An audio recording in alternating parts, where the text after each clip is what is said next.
BP sa Binisaya pa ba? Manimaan ka sa tong mga ni traidor sa inyo. Dili. Dili ka mo dumot. Ah, dili.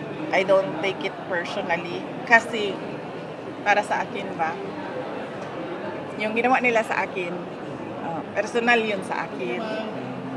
So, bilang isang politician, natural na ganun ang gagawin sa iyo.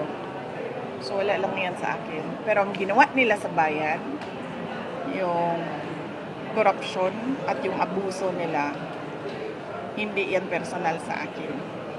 So, hindi natin yan palalampasin.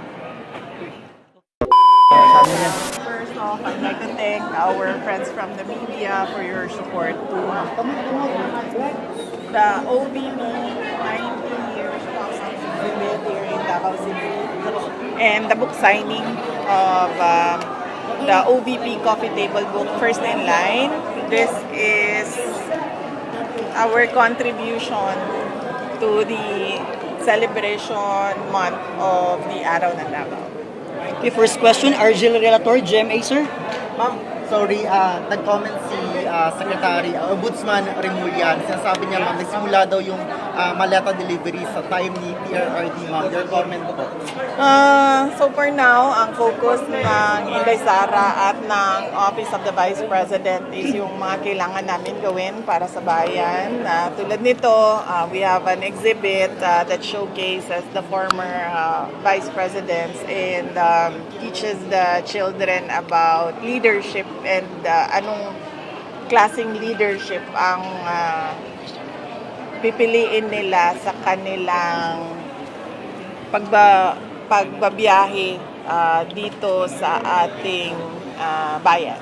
Mamaya. VP, may hapon. Akong question is, sukad atong simula nung nag-pronounce ka that your intention to run for 2028, maraming nag-float na names for your VP. My question is, may qualifications ka bang isi-set na for your partner as VP and meron na ba tayong nakita? As I mentioned, noong episode ng Ibalik ang Tapang at Malasakit, nabanggit ko doon na meron akong ni-recruit last year. Does it mean na yun na? But hindi pa siya nag-decide kung tatakbo siya for Vice President or hindi. So, antayin na lang natin yung desisyon niya. Huwag na lang natin siya guluhin. Huwag na natin siya pangalanan kasi baka atakihin siya, sisirain yung pangalan niya. So, pabayaan natin siya mag-desisyon. Ma'am Ruth, ma'am. Vice, may lumabas na Tangeres survey. Tumaas yung preference vote ninyo from 43 to 48%. Any comment on that? Well, lagi naman sa lahat ng surveys, nagpapasalamat ako sa patuloy na tiwala at paniniwala ng kababayan natin sa akin at sa aking mga kasamahan sa Office of the Vice President. Last question, Bril, go ahead. Naman naman siya. Naman ka? Wala pa mo. Oh. Isa pa po. Itong Monday na yung deadline ng submission sa impeachment. Sige pa, yung comment mo, ma'am, after the sufficient is substance. Ayun. 10 days, ma'am, on Monday daw po. Nakapag-send po ba kayo ng response daw? Ayun.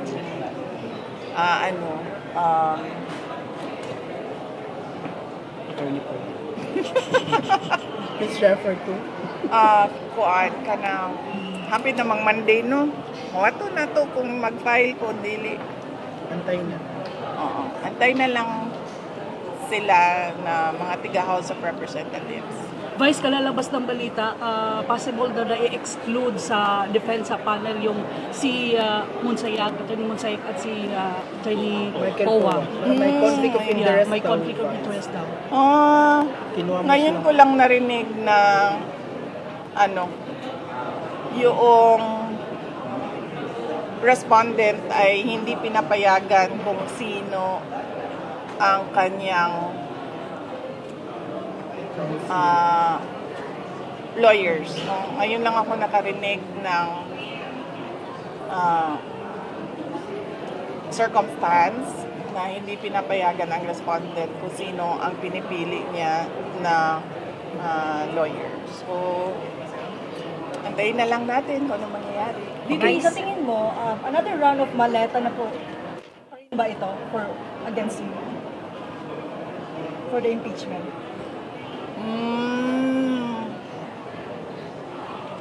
antayin natin, tapos kunan natin ng picture, tapos ilabas na naman natin yung pictures kung merong mga bagong maletas na lalabas.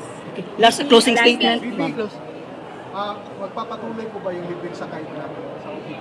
Despite sa mahal ng presyo? Magpapatuloy ang? Libreng sakay ng OVP. Yes, opo, oo.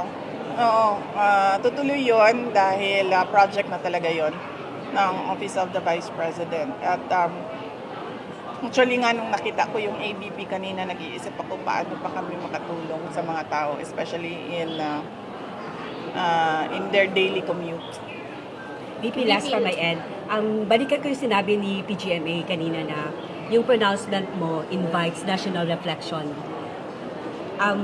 Meron bang nag-reflect ka ba? Or ano kung meron man on your part, ano yung mga reflection na ginawa?